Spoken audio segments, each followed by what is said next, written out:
Hey, it's me, the real me. Chariots. Anyway, it appears the test chambers in our dimension are being tested on. Looks like another alternate universe Cave Johnson is using the same trick I am. If you see that one, will you punch him in the throat for me? But make sure it's him and not me, or you're fired.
Chariots. Damn it!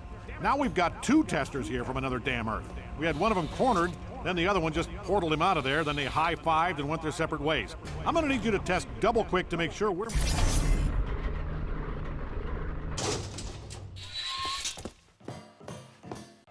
Aha! We've got you, Wait, is that the real you from our dimension? Chariots. It's Cave. Seriously, of all the infinite alternate dimensions, you happen to wind up randomly in ours again? Okay, just get through this test and be very careful not to mess anything up.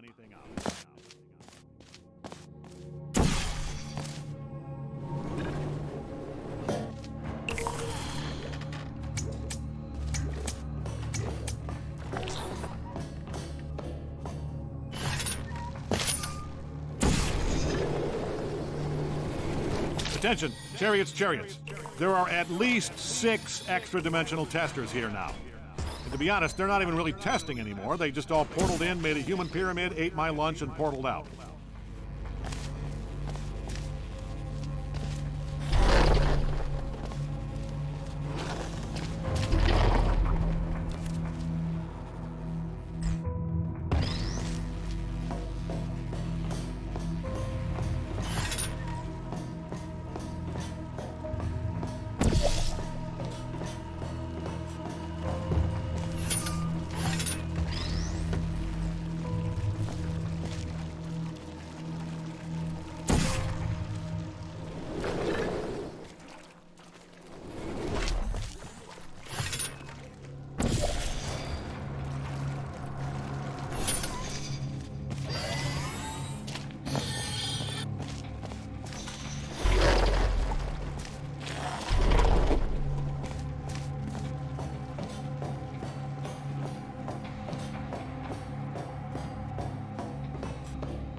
Chariots, look, it's me. Apparently, this other Earth has portal guns that can make portals on anything. We've had guys just walking along and suddenly a portal opens beneath them and they fall out of a wall. I'm thinking maybe we should just work out a truce. I'll let you know if we can get in touch with this evil Cave Johnson.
Chariots. Okay.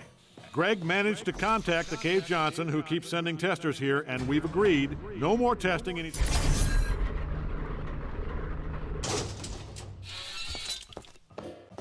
Chariots. Whoever this alternate Cave Johnson is, he's a jerk. Instead of sending us the apology fruit assortment he promised, he just sent a whole bunch of angry wasps. We'll find a way to get back at him, don't you worry. You keep testing, and don't be afraid to get messy with it. We'll just see who wins this deadly game of cat and other cat.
Chariots. Okay, now the other cave has sent a huge block of frozen urine. It's too big for us to get it out of the multiverse device, so we just have to let it melt until we can wedge it out.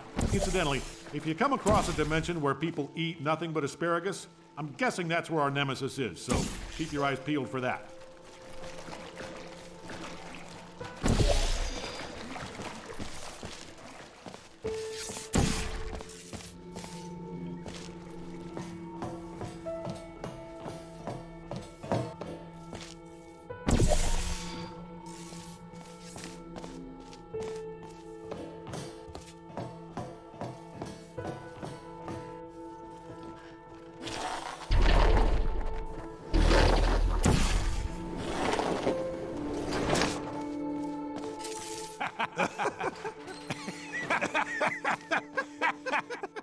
Oh, Dark Cave, you are the only one around here who gets me.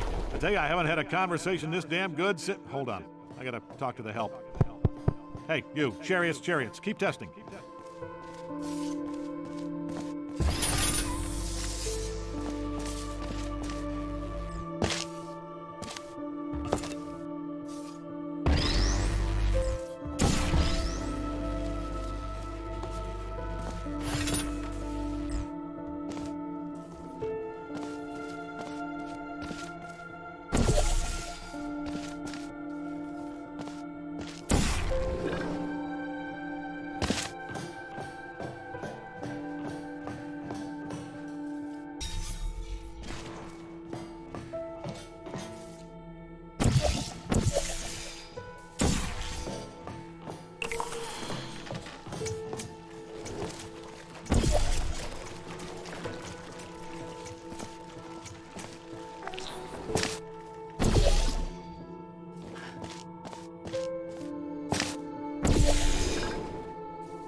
Dark Cave. Cave Prime, as I live and breathe methane.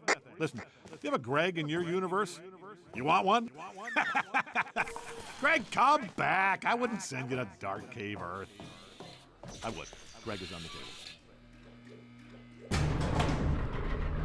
Alright guys, so I wanted to record my blind solve attempt in full of this map, but the riddle is absolutely insane. And after 2 hours of trying to work out what I was meant to be doing, even taking the hints and doing a little bit of reading around, I was able to at least solve the riddle. So I just thought it would be easy to do a post commentary of this. I would kind of give an overview of how everything went, sort of thing. So you have to give your portal gun in, there's nothing to do. You walk into the final dome and you literally have 5 buttons. And from all of the information we have gathered over all 7 maps, we have to work out what the 5-digit combination is. So for a start, I was going through and grouping all the numbers by the colors we found so far. I added up the totals, I put them in order from highest to lowest, and none of that worked. So kind of looked over here as well. It says, let the orbs guide you to a numbered sphere. These 5 spheres will spell out what you are. And that didn't really make any sense either. So I tried the hint buttons, which is basically telling us colored numbers are important. The code is a substitution cipher. Look at my previous chamber, YNZ. Now, I did look at Andy's last chamber, which is called On the Bounce, not YNZ. So I was a little bit confused as to what exactly was meant by this clue. So I didn't really find this one very helpful. And then finally, there was a big hint in Chamber 5. Well, obviously I missed the big hint in Chamber 5. So I went back to Chamber 5 to take a look to see what exactly I had missed. Now, my first thought was it in this area?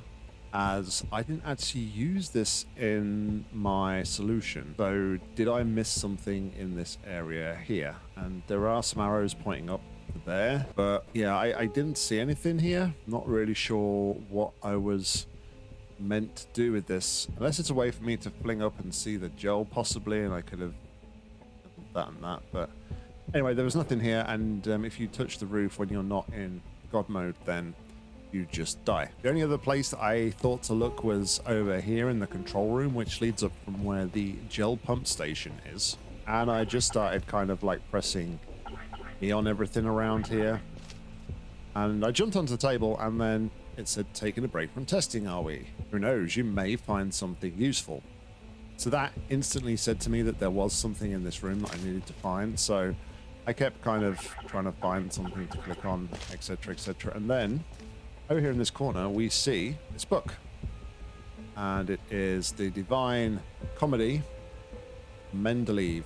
I have no idea what that means. So a quick Google search on that didn't really offer up anything other than it seemed to hint at the periodic table. Potentially, some of the numbers could translate to letters on the periodic table, perhaps. Searching for the Divine Comedy on its own seemed to point me in the direction of a poem. And there were 3 parts: Inferno, Purgatorio, and Paradiso. When we look at Paradiso, it talks about 9 celestial spears of heaven. And if we remember back to the hint as we walk into the final puzzle, it does talk about 5 spears. Using what I'd found on the periodic table, I translated all of the numbers in each of the groups and got the letters that corresponded on the periodic table. From this, I could kind of see names of planets or make them out. However, I didn't have the exact letters that I needed to spell them exactly. So there was something else missing here.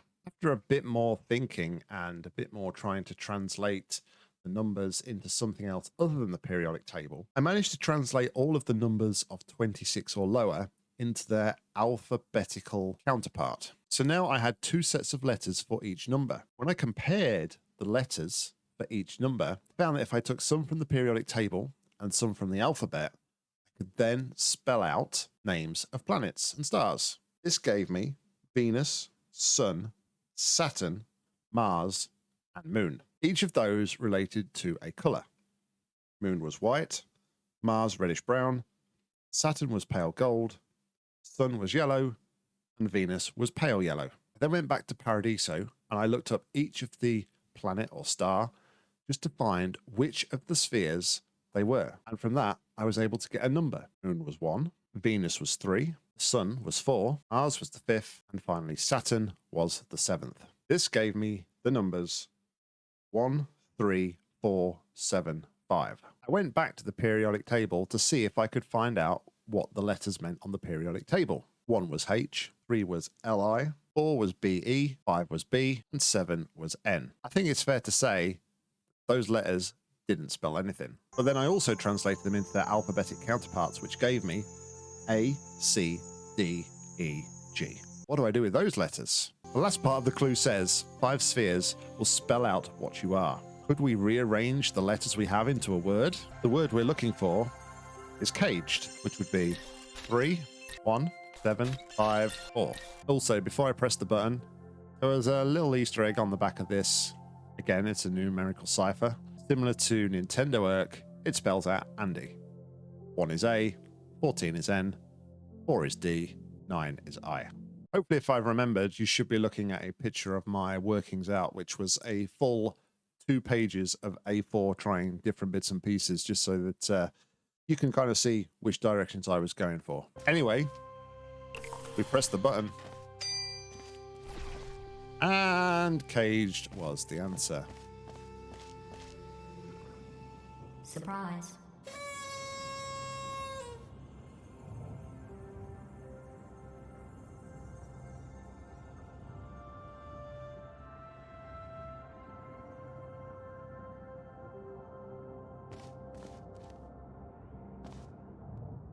This is a 1, 2, 3, 4. This was a triumph. I'm making a note here, huge success. It's hard to overstate my satisfaction. Aperture science. We do what we must because we can. For the good of all of us, except the ones who are dead. But there's no sense crying over every mistake. You just keep on trying till you run out of cake. And the science gets done, and you make a neat gun for the people who are still alive.